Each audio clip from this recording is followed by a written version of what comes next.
And here we are again. It is Friday, the 22nd of May 2026, and you are tuned into On the Record with Floris Steenkamp. On the Record is aired twice a week, every Tuesday, every Friday, exclusively on the Atlantic Gazette. I would like to touch on a very important topic today, and that is fuel prices. Specifically for Namibia, what is the current situation and what does the immediate future hold for fuel prices in Namibia? We are all enduring the second month of very drastic fuel price increases, and we are looking at yet another drastic fuel price increase at the beginning of June and possibly also well into July and August. I want to divide this topic into four broad categories. The first one being geopolitics, the second one being the cost per thousand or the economy of scale. The third is the fuel price itself. And number four is then the currency exchange. Geopolitically wise, the whole focus is at the moment on the Persian Gulf in the Middle East, driven by the Iranian-United States-Israeli conflict, which started a couple of weeks ago. Initially, it was thought that the war or the conflict would be over in 60 days, and there were reasonable prospects of a peace deal between Iran on the one side and the United States and Israel on the other side of the coin. Unfortunately, the 60 days came and went. The latest we had at the time of the production of this episode, there were reasonable good prospects for peace.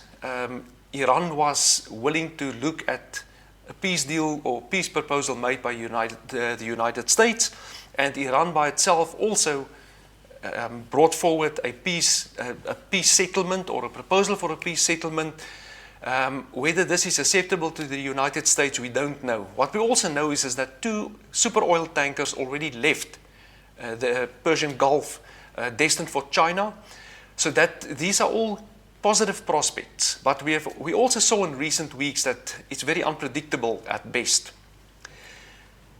The Persian Gulf is where 30% of the world's crude oil and refined petroleum products are produced.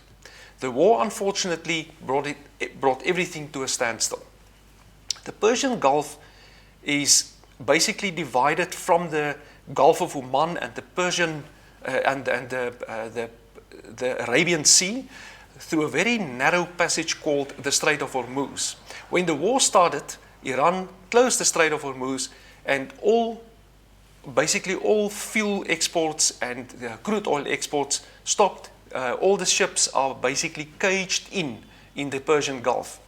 The United States, in the meantime, also added some flavor to the potjie and instituted a naval blockade in the Strait of Oman. The implication is no ships can leave the Persian Gulf and no ships can enter the Persian Gulf from the Indian Ocean via the Arabian Sea, via the Gulf of Oman. The end of the war, a peace deal, that's the only way this situation can be resolved. The world produces some 104 million barrels of crude oil per day. Of that, 30 or 33 million barrels of crude oil is produced in the Middle East. So that basically leaves the whole world to compete for that 70% that is left. And this brings me to the second point, or the second category, and that is the economy of scale. And now, before I continue, I would like to give you some statistics, and I can only say one thing, and that's hold onto your seat, because this is a very interesting set of statistics concerning Namibia. Africa, in its whole, consumes 5% of the world's oil. Of that 5%, or that 5% represents around 4.5 million barrels of oil, crude oil per day, that is consumed by Africa. Of course, that also includes refined petroleum products. Namibia consumes approximately 25,000 barrels per day if you work it from crude oil to refined petroleum products. That represents 0.56% of Africa's daily demand for crude oil and petroleum products. Where does it leave Namibia? It leaves us with no bargaining power. It would be for me to basically march into Superspar Walvis Bay, or march into Superspar Swakopmund, or march into Spar Henties Bay and demand a discount of 25% on all my purchases. It will end in being thrown out of the shop.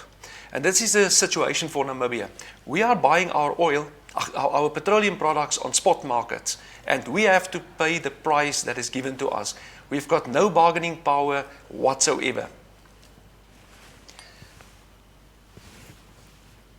The third element which I want to bring under your attention today is the price of fuel. It's not a secret that the import and transportation at sea of crude oil and refined petroleum products skyrocketed. The cost skyrocketed in recent months, and unfortunately Namibia could not escape that either.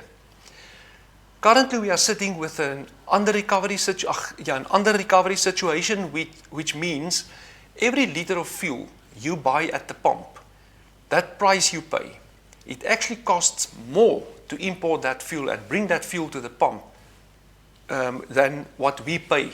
And that's where you get an under-recovery. Now, how do you balance that? How do you balance that cost factor? In a restaurant, for instance, it would amount to basically serving you a coffee at 35 Namibian dollars per cup, but it actually costs the restaurant $45 to produce that cup of coffee. So it's an under-recovery of 10 Namibian dollars. That's basically what is happening here. There's good news and there's bad news for us in this. The good news is that we have a national energy fund that funds that or subsidizes that shortfall. We don't really know what that exactly is per liter. It's broken down into several elements, and I'm not going to go into that right now. The Namibian government, through the Ministry of Energy, set aside $1.5 billion for the months of April, May, and June to fund the shortfall and to see us through these lean times. Now, my hat is off to the Namibian government and our energy ministry for doing this for us, and we thank you for that. However, there is a little bit of a concerning thing developing. We heard from the energy ministry in the latest fuel price announcement that some 1.3 billion Namibian dollars of this 1.5 billion Namibian dollars have already been used. Now, in this instance, the end of June is still very, very far. If you look at the difference from 1.3 billion to 1.5 billion. Then at the same time, what's going to happen beyond the month of June? Even if the war stops in the Middle East today, and all ships can move out, and crude oil production and refined petroleum production can continue, it will still take several weeks, months, and in some instances even years to normalize the situation again in the Persian Gulf. For the simple reason Iran attacked all the Gulf countries when the war started or the conflict started. And oil reservoirs were hit, oil production were hit, we know that ships were hit. So the situation is concerning for the simple reason that this is most likely going to persist well beyond June, and we don't know what's going to happen. What we know for now is that, and as I already said, that we can brace for at least 2 more fuel price increases, and obviously it's not going to be good for our economy, for agriculture, for fisheries, etc. So we just trust our authorities to handle the situation. We know that the supply of 3 months is still there, but what about the situation beyond that? You must remember Namibia must now compete in its minute situation, compete for that 70% of crude oil and refined petroleum products that are available right now. and obviously in the absence of the 30% that is being caged in now in the Persian Gulf. Now the last point I want to bring you to, or the last category, is the foreign exchange or the currency fluctuations. It can never be argued away that the US dollar is the world's global trade currency. No other global currency can compete with the US dollar. The good news at the moment is that the US dollar is on a downward trend, meaning it's a positive spin-off for Namibia, for the simple fact we will pay less for imported fuel then if our currency is stronger against the US dollar. However, if you look at the current price, the current market prices and the competition that's ongoing globally for that 70%, will that better position we are in with our currency, positive currency fluctuation, will that actually be enough for us to pay less for fuel? I don't think so. So all in all, I would say that we must really have a realistic view or an outlook of what's going to happen in the next few weeks and even the next few months. And unfortunately, the current situation does not look good. Let's see